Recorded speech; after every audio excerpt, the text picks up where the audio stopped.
right, guys, welcome back to another episode of the Coffee and Questions podcast. We have had a hair of a hiatus, mostly because Michelle decided to go up and have a baby. So this is our first episode postpartum for me, and there was only Ooh. one person that I wanted to bring on to have as my first episode postpartum, and it's none other than another mom, someone who I remember very vividly sitting in the backseat of an Mhm. Uber where she was praying over this experience for me after Mhm. me having recently had a miscarriage. And I just absolutely, I have the goosebumps. I haven't even said your name No. yet. I have the goosebumps.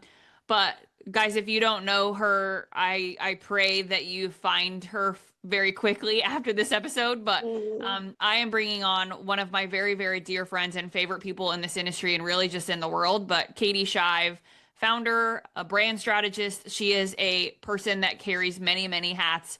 But Katie, I absolutely adore you. I love you to my core. And wherever I Mm. go, I want you to come with me. But Yes. KS Marketing is the name of your company. I know, but I think you have an incredible story that I've been privy to for many, many, many years, Yeah. right? So, Katie, welcome to the show. I'm so excited to have you.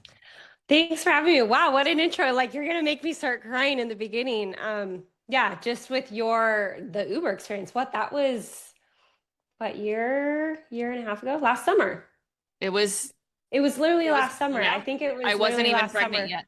Yeah. Yeah, I remember we're sharing the Uber back to the airport, and I just looked at you and was like, "You are supposed to have another baby." And it was just been so cool, just behind the scenes, to be texting with you and praying with you, and now seeing the fruit of your sweet little boy. I can't wait to snuggle him. He's pretty freaking cute, I'm not gonna lie. I But mean, we're done with babies, but you post photos, and I'm like, "Gosh darn it, stop sending me these photos," because my he is ovaries hurt, right? I so had cute. I know, right? I'm like, I might need one more, but I don't. But I yeah. say that, and my husband's, this is on air, whatever, who cares? But my husband's getting a vasectomy, and I remember him driving home telling me that, this was when they were going to get to schedule him, and my heart kind of sunk a little bit. I'm like, wait, this just feels so final. This feels Um, so final. it's Yeah. so hard, but I do love being a mom. I know you love being a mom, and one of the things I love about you is that we share our faith and we share our desire to Mhm. be servants of the Lord, but also just really good parents in the process Mhm. of creating our companies and building our brands and having a voice in what I think is a very, very noisy industry. So I want to start this episode with you. I want people to know who you are, your background a little bit. How did KS come to be? Yeah. But also, I want you to share what's your specialty and why do people need to know who you are? Yeah, so I kind of joke. I mean, people kind of talk about me as like an AI queen, but I joke that I was AI before AI was a thing, and that's this. I spent the first 6 years in the industry learning at Guild Mortgage, which was a tremendous, valuable experience for me. I had a lot of marketing background. Like I had my master's degree, I had experience, but I knew nothing about mortgage. So I spent 3 years sitting outside of the office of a couple top producers, just learning everything I could about how they talk about mortgage, and so I was ghostwriting. I created content for top producers, and that led to joining Shayla Gifford and her team. Um, Anyways, so that was a cool intro. But what I do is I help loan officers, thought leaders, executives learn how to keep their voice into their content. I think especially nowadays, there's a lot of AI slop. You see a lot of, you scroll and you see a lot of content, and people, it's just like they don't have a soul in their content.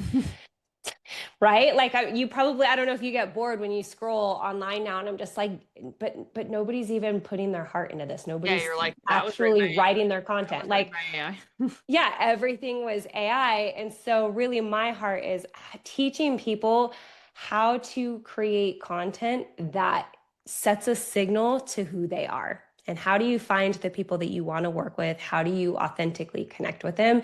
And using AI as a tool to help, but not AI as the core driver. Yeah, I mean, I'll just throw myself into this equation here because a couple of months ago, I don't even remember exactly when it was. Maybe it wasn't even that long ago.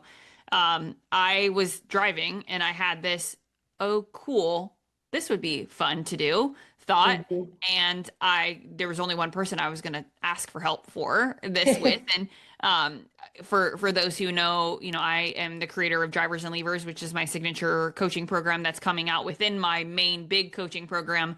And I called Katie and I said, "Hey, I need to build this thing. Is this even possible? And can you Yeah. do it?"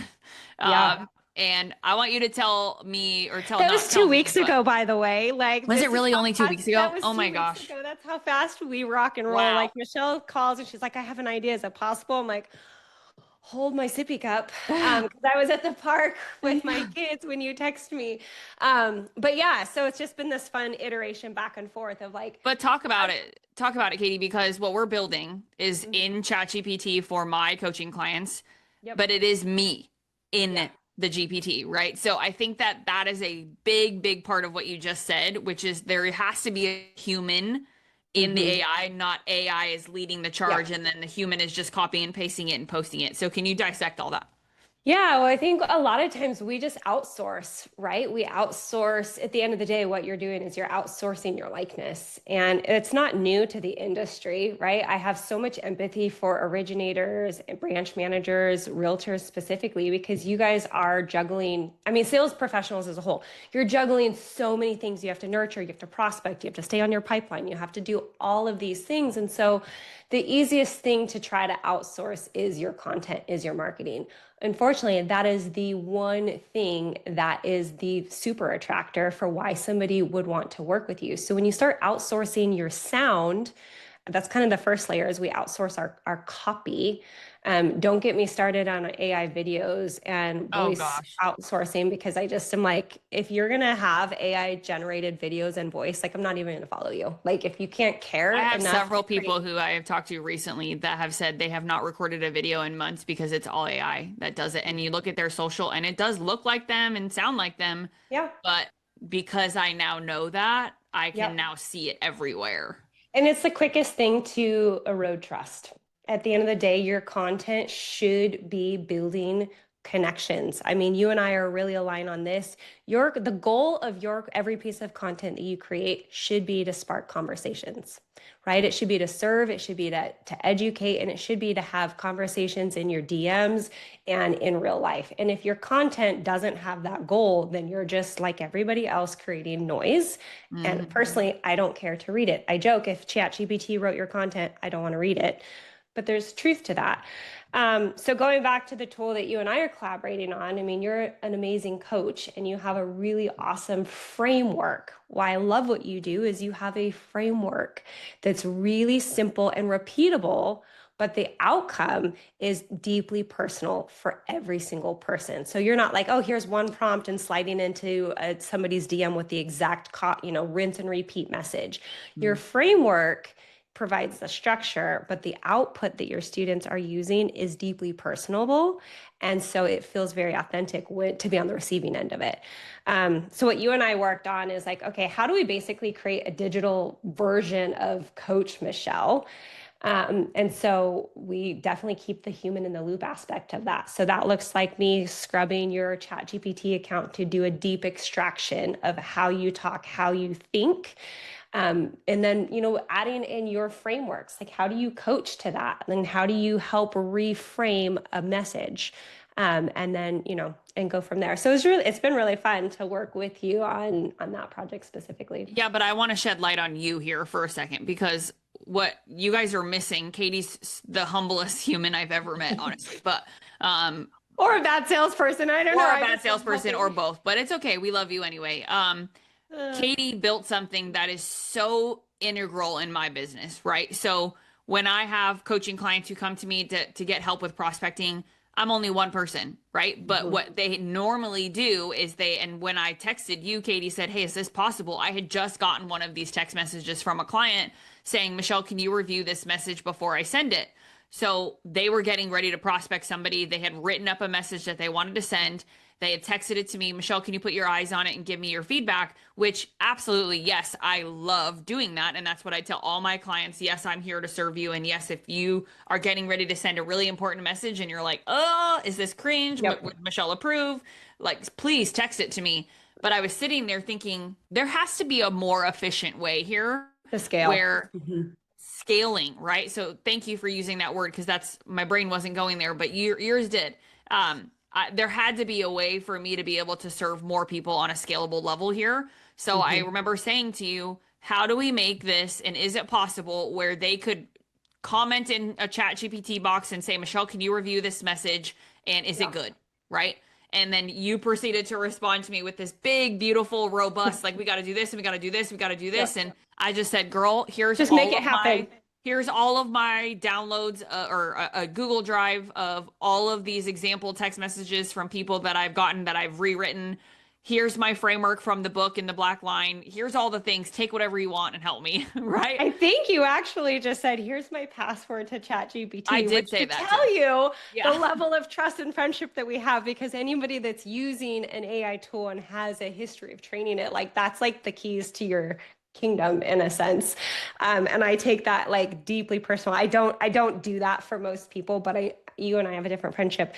Um, but really, at the core of what we're talking about, it goes back to context, right? So if I share the story of how did I start ghostwriting, this is why it's a perfect example.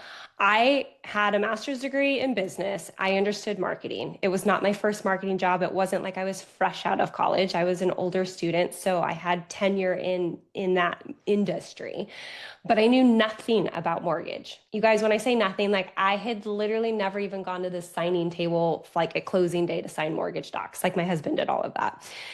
So I got this job in an industry that I literally knew nothing about, and I had to 100% write copy.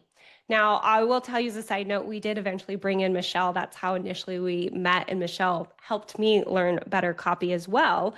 But I had to learn by eavesdropping on conversations. Why I'm sharing this is AI is really formatted the same way. I can open Claude, ChatGPT, and I can say, you're an expert copywriter. You're an expert, PR executive. That's great. It knows the role. But Michelle, what it's lacking is, how did you develop the black line? What's your whole story behind that? How did you get into this business? How have you built your business over the last 10 years? Why are you a working mom? Like, what does this mean to you? I joke that it's like saying it doesn't have a soul. I'm not getting woohoo and spiritual, but I'm literally saying, if I read your content, if it's written by AI, I want it to be so close to how you would actually talk that I can hear your voice. I can imagine you talking that way. Mm. Right. And so that's what I help people unpack is, hey, before we ever talk about AI tools and strategy and automation, I want to get down to your foundation, because when we really pull back the curtain, most people have a brand identity crisis. And I'm not Mm. talking colors and logos. I'm talking, if I were to ask you what makes you better than the other four realtors in your market or sales executives, do you have an answer that has teeth in it? Like, is it compelling? Is it They don't. convicting? Most of us, and that's not to like dog on people and say you suck. It's just most of us have never asked ourselves those questions. We've never sat down to really kind of figure out, why am I good at what I do? And not just a blanket statement, but getting so clear on, who do I help? And I think that's where you also excel in your coursework, is you help people understand the drivers and the levers and who are those people, so that you can better have conversations. Yeah, but also to make a really good point here and to throw my own self under the bus, I didn't always have that answer, right? Mhm. It was years and years and years of trying to fit a square peg into a round hole Yep. that when you and I even first met, I don't think that I am anything like that girl anymore. No. And I think partially it was because I was, again, on the surface Mhm. trying to portray something Yep. because I thought that this is how I would fit into becoming a speaker, becoming, a coach to people for social media. But the more and more I would get on webinars and get introduced as, this is the queen of Instagram or the queen of social media, it made every time I heard it, Mhm. it got worse and worse for me. It was like nails on a chalkboard every Yep. time, to the point where I was like, stop calling me that. Yeah. And when I realized, stop calling me that, that was a huge soul searching moment for me, Mhm. because I remember thinking, okay, well, if I'm not that, then what am I? Right. Right? Um, It's really like, that's why it really comes back to identity work. And so when Mhm. people come to me, they're like, "Oh, I heard you build AI tools." I'm like, "That's like 4 steps down the path. What are we really trying to accomplish?" And let me actually start by asking you, who are you and why should I give you my attention? Because anybody that's reading your content on any medium is going to be thinking that same thing. If we understand that attention is one of the greatest currencies, then when you're putting content out, the whole point is that you're trying to build trust and get attention. And so a lot of times we don't know what we don't know. We've never sat down to do that work. So I actually had a client about a year ago tell me, he's like, he went through my brand builder experience, and he goes, "You're like a brand therapist." That literally felt like therapy in a good way. But he's like, "You literally pulled stuff out of me." I mean, I'm not joking. I've had grown men, grown women like cry in Oh my yeah. sessions because I'm asking them questions. I really honestly could care less about like what programs that you have. I don't care about your products. I don't care how fast you can close. Like your clients don't either. Your audience doesn't. Nope. I actually really want to know, who are you as a person and why do I want to do business with you? Because the reason I'm coming to you, you have an expertise that I don't. But now with ChatGPT and other tools, information is no longer a unique value proposition. Nope. It's not. No. So at the end of the day, you, the person, are what people are placing their trust in, and your content has to like show that. Yeah, I mean, no matter what I post, which I actually need to post on LinkedIn right here, I'm thinking about, how can I take what Katie's saying and make a post for LinkedIn? Um, but I truly believe being a mom and being a wife and being a believer and being someone who's gone through hardship, which you're no Yeah. stranger to, showcasing. I'll never forget when I texted you that picture of me sitting on the couch with Nathan passed out in my arms. That was one of the hardest days of the new baby because Yep. I was exhausted and I ended up falling asleep. That was at like 2 in the afternoon, after nursing, and Nathan had fallen asleep on my chest. And my husband took the picture and sent it to my in-laws in our family group text and said, Yeah. she's the MVP, or I forget exactly the word, but he used the MVP word or term. Yeah. And I texted it to you just being like, this is real life for me right now. And then you Yeah. said, Michelle, you You need should it. post that. Yep. And I was like, oh, hell no, right? Like in the minute, I'm like, no, absolutely not. And I finally came to terms with why you said that. And when I did post it, it's still to this day my number one top performing LinkedIn post. But here's where the catch is, right? That caption, I typed the whole thing out, copy and pasted it, and put it into ChatGPT and said, can you clean this up? And it Hmm. did. And so the cleanup is the version that ended up on LinkedIn, but my version Yep. was what was inputted into ChatGPT in the first Yep. place. Yep. And if I'm hearing you correctly, this is what we need to talk about, right? Which is I wrote that message first Yes. and it didn't have the best grammar. I'm not a grammar Nazi. I don't really care if my grammar That's is the good or beautiful not. part, though. Yes. But when I take the time to write that out, even as messy as it was, to then copy and paste it into ChatGPT and say, Mhm. "Hey, can you clean this up?" I just trained ChatGPT even more about who Mhm. I am and what I want people to see and hear Yep. me as. Yep. So therefore, I am in charge of my ChatGPT and Hmm. I'm using it as a tool in my business, not as the thing to do the job for me. Yep. Well, and we call that, it's the human in the loop, right? And that's it's like you are the human. I always say it's like you are the CEO of your brand. You cannot outsource your ideas. Even if you have an assistant that's helping create content for you, every piece of content that goes out on my account is 100% checked by me, and it starts with me. Yes, I have somebody on the back end that helps kind of package and produce that, and that is very new for me. But at the end of the day, every idea starts with, oh, I maybe I should do this. And so what you're capturing and what you're talking about is training your AI tool. And so that in short is what I do is like I'll meet with somebody, I do a 90-minute interview, ask them a ton of questions, and then I pull that out, build a really robust document. It's about a 150-page document Oh my gosh. I that had no idea it was covers, that big. Holy oh smokes. no, because what we're doing is we're profiling your ideal clients, we're profiling your ideal partners, we're profiling core messages that you talk about, your brand foundations, your story, like all up in your business. And then Mm. we're taking that document and now we are going in. I'm a big Claude person over ChatGPT. Both are powerful. Um, and I'm going in and setting up projects, setting up custom instructions, setting up skills, setting up your documents. Now, when you go to write AI, it's having all of the context to pull from your voice and to sound like you.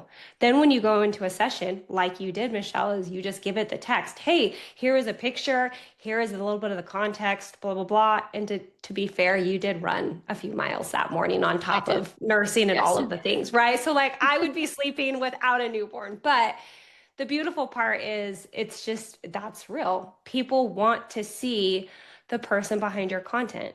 I had a gal a couple weeks ago, actually. I never met her in real life. She is an acquaintance, but in the industry.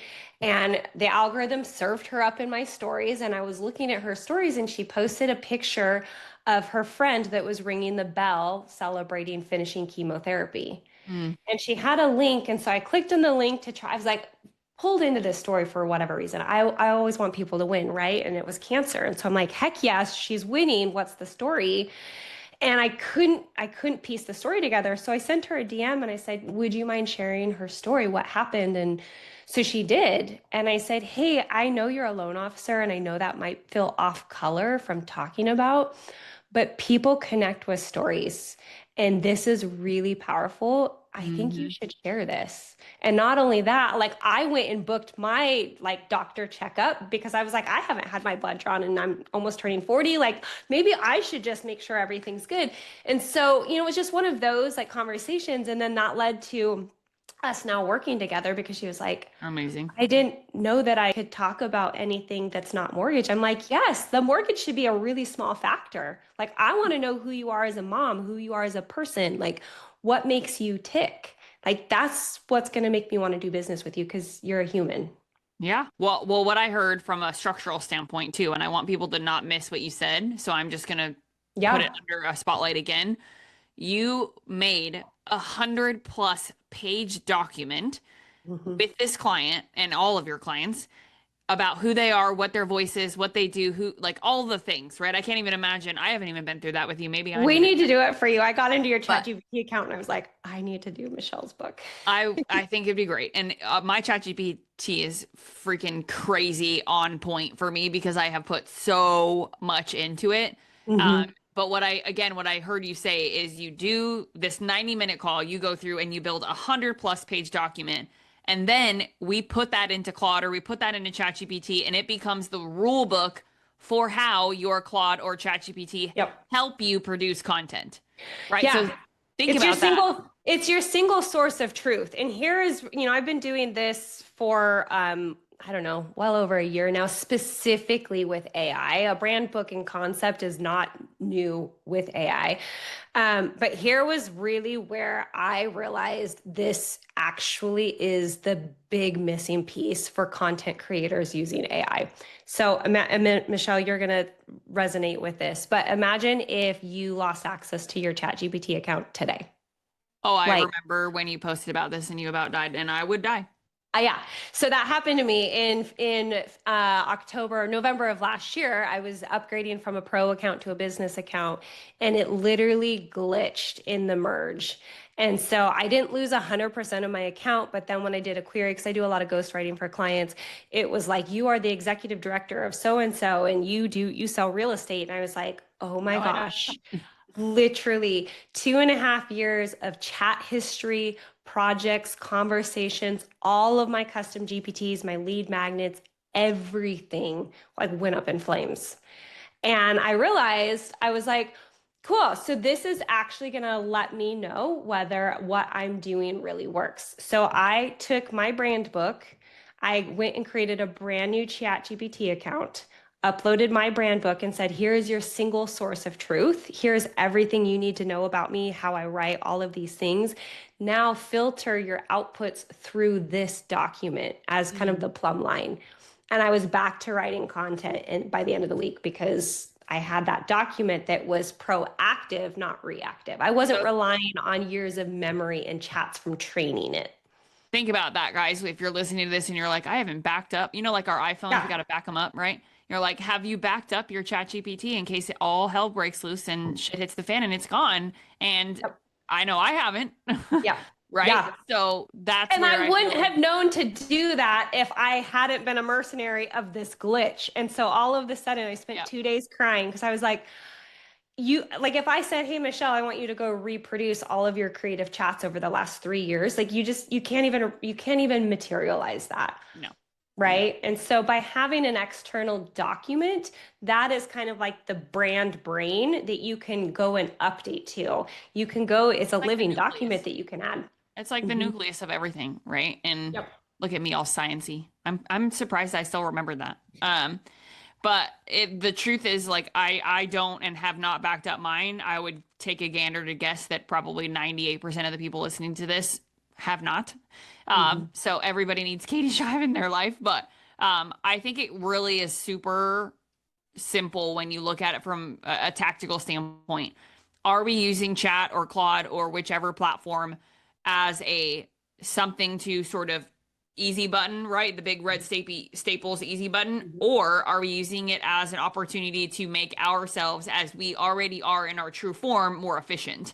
Hmm. And I believe in the efficiency aspect because I never want someone to question, was that Michelle? That doesn't sound like her? Because I also know one of my superpowers is relationships. I try my absolute darndest to maintain strong, solid relationships with as many of the people who I feel called to do so as possible. But it's a tall order, right? I Yeah. actually was just out to dinner with three of my best girlfriends and for an early birthday celebration. And what my girlfriend who put the birthday on together or put the birthday dinner on asked was she wanted all of the other three girls to say something nice about me, right? And I'm like, okay, well, this is awkward, but um, one of the girls said that what she loves so much about me was that I always speak my feelings when I feel them. So I'm the type of friend who, which I've done it to you, and I will Hmm. continue to do it to you. But like when I think about someone, I just send them a text and just say, hey, I'm thinking about you. Like in the moment I'm thinking about it because it makes me feel good and it makes me know that the person on the receiving end feels good. Yep. But I think the point is because I've maintained so many of these relationships over the years, if I were to allow AI to take the wheel entirely, you would Hmm. know, right? Yeah. Craig David 100%. would know if that text was for me. I mean, name the name, right? Any of our close friends in this Yep. industry, they would know if that was written by Michelle or if it wasn't. So, Right. how have I, or how can I make AI a resource for me to be more efficient, but Yep. not to replace Yep. that I am who I am? And I think it starts with mindset. I mean, and I'm not talking you who mindset, but I think it starts with like the goal of, hey, I'm looking at this as a tool. If going back to the easy button, I'm like, yep, that's fine. You can seek the easy button and your content is going to feel that way. And just give it time, you guys. I'm like, why don't you easy button your way out of your content? Because people feel it, they see it, and then that just comes through as really disingenuine Mm. versus if you look at your content and nobody, I don't think anybody cares that AI helped you write your content. Where I struggle is when I feel like there was none of you in your content. You have AI'd yourself out of the content. Like I Oh, could go to ChatGPT to read that same thing. I want to know what's, unique to you. But yeah, for all of my prospecting and my messages, I own 100% of my DMs. I own my text messages. I don't even have my assistant do that. Like if I slide into your DM, it is me and only me. That's it. yep. And I think AI is really great for content. It's great for thought leadership. If you're going to use it, you know, here is an interesting thing. I just literally came across this right before we hit record, but it was a loan officer talking about a story that he had recently heard. And I'm trying to get the receipts because I'm like, I need to dig into this to verify. But apparently, there was a realtor in California that used an AI agent to make his phone calls.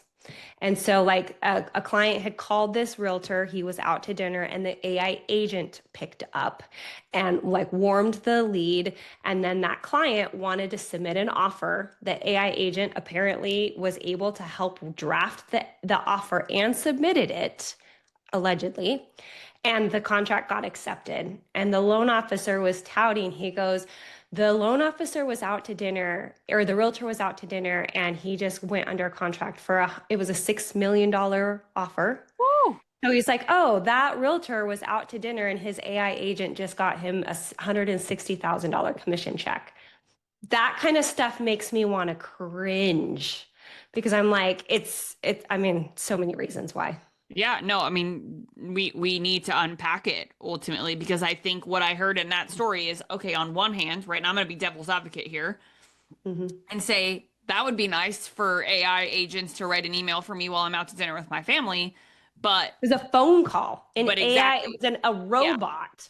correct. And then that's where I'm going with this is on one hand, someone hears that and says, well, damn, that's amazing. How do I get that for myself? Because it allows us the more freedom and flexibility. But on the flip side, what are we telling the person on the receiving end of that, right? Who had the AI agent that they were talking to, right? I Yeah. think we're setting a precedent of I don't really want to work that hard. I want this AI agent to go do it for me so that I can sit and buy a dinner that's probably too expensive that I shouldn't be buying because I Yep. just made $160,000 on a phone call. And I mean, maybe I'm just totally nuts, but I just don't think that that's what we're here for. No. And I believe like part of my job, regardless of how much I get paid to do it, is always about the person. It's always about Yep. serving them. And there's nothing that could replace the I'm getting on Zoom with you, watching you actually see whatever we're working on come to fruition. Yep. Or, I see a client who's sent a prospecting message and gets a yes, and I can see their face when they're telling me about Yes. it. And you're just like, this is insane, right? Or Right. you work with that woman about her journey and she Mm-hmm. now has a message about that and she's emotional and she's crying about that. How could an AI bot ever replace that Yeah. experience? It can't. It can't, right? So efficiency, yes, I get, but Yep. without the human element, it's just not worth the efficiency in my mind. Yeah, exactly. And I think there's just a lot to that too of like, yeah, I get agentic, stuff on the back end. But again, when you start outsourcing, your who you are, then why do I need to go with you in general? Right? Like why don't I just use the push button get mortgage or push button get contract? Like I don't need you. There is still very much a reason. And I know that's not the business that you and I are in, but for everybody listening, that is the direction that people are trying to push toward. Mm, And where I very much go against it of like I'm not anti-AI. James, our friend James Duncan says this yeah. so beautifully. I'm anti-reckless. I'm anti-removing you, like your who you are, and the reason that somebody wants to trust you and do business with you is because you. So Yeah. why would you want to push yourself out of that and remove yourself? You shouldn't. You like AI should give you the leverage to do more of the conversations, to do more of the face to faces, to have more of that, but not be replacing you. No, absolutely. Absolutely. And I mean, there's so much AI is one of those things where like I love it and I hate it. I feel like, like I mean, we love it for recipes. It's my macro coach. Like we use it just earlier today. I spent because my son is doing a mix of Moms on Call and Baby Wise, like the sleep training Yep. scheduling, right? Moms on Call is a little bit more flexible. Baby Wise is a little bit more strict. We're somewhere in the middle Yeah. because of our life and whatever. So I'm in there building a sleep schedule based off my 11-week old's So rad. timing and we printed it off and put it on the fridge downstairs. And my husband and I are very structured and we love that. But on one hand, we're talking about the dark side of AI too, Yeah. right? So there are so many positives and there are a lot of cons. And I think we just have to, as business owners, as professionals in our space, it's one of those things where if you're not using it, you're behind, and we get that. Hmm. But there are some people who I feel like are using it too much to the point where they are not going to be in a good spot in a year or two if they can't Yep. figure out how to incorporate the human side of it. Um, because some people just frankly don't. Yep. They don't want to do the work. But I mean, to be fair, I think AI is just shining a light on a problem that's been here long before AI came on the scene, right? Like AI is just the new shiny tool that's trying to do this. But even before that, people were still trying to outsource their ideas or get away from doing that. So that's why I do think it will continue to be a differentiator, like you're saying. People will be able to see more and more authentic content because it's your voice, it's your, your likeness that comes through on that. And that will only serve you better in the What end. are some of the other cringe things you're seeing online? Because offline before we started, you had mentioned, there's a lot that you see that is just ugh, out there, and I want you to shine a light on some of it.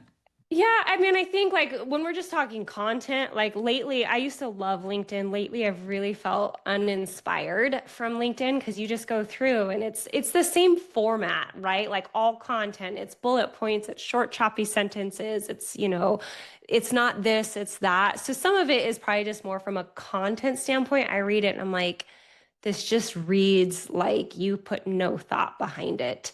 Um, Yeah. AI agents, the video avatars, that's another one that I can't stand. Again, I'm So kind just of so just like, people are clear, this is people who are literally just typing a prompt in, and mhm. a AI video agent is using your face, your Yep. mouth, all of that, but it is not actually you recording the video. And that's what you're talking about. And I've Yeah, there's seen tools so like much of this. HeyGen and other things where it's like, yeah, you can train it just like any other AI tool that you train, where you provide it videos of you talking and moving your mouth. And, I've played around with tools just to see like how does this work. I've never posted any on my own.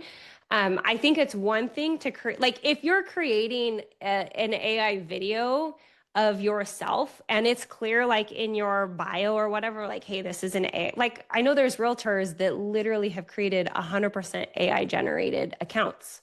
That's fine. I don't care that it's an AI video if I know that it's never you. Where I struggle is if you're trying to pretend like it's you and it's really not. Mm, That's where that disconnect comes in. If you're clear, like, hey, this account is, there's an AI guy that does this and he has like over 50,000 followers and 100% of his content is AI generated and it's all about his city and the best places, this great, that's fine. But I just don't know who you are as a person. yeah, and I'm not Um, gonna hire you. Sorry. and I'm not going to hire you. Yeah, as the realtor, I'm not going to hire you. But so there's a lot of creative ways to use AI. I just think, again, it has to come into what's the intent and the purpose behind how you're using the tool. And Yeah. is it sincerely trying to connect with people, or does it feel like you're just pushing the easy button to get an output? Yeah, I agree. And I want people to reach out to you not just because you're amazing, but because you get it. And I think that that's why when it was time for me to make that decision of, hey, I have this idea there, I mean, there was just no question who that text message was going to, because you believe in the humanizing element of me and obviously in all Yep. of your other clients. Um, Yeah. and it's been really fun for me as a friend of yours to see you come into the light a lot more. Hmm. You were the one sort of behind the scenes for so long, and to see you in the front of the table and leading.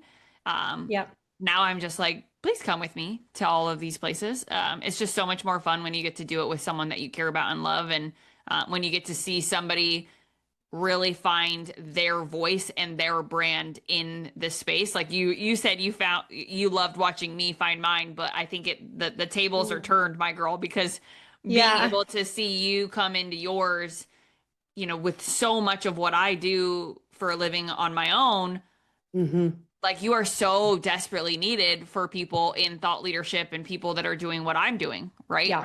Um, and it's really fun to see you find your voice in a very crowded, busy space. And with AI, and everybody's like, hire me for AI help. I can help you build out your ChatGPT. No, right? Right. Build a brand book, hire Katie, and have a full understanding of this is who I am, and think about it from this perspective, right? Or imagine what you said, Katie, which is perfect. Imagine if all of your ChatGPT or all of your entire Claude history gone in a minute. Do you Mhm. have anything to help you rebuild that? Because that I feel like is your unique value proposition here that we're talking about, because nobody's talking about that.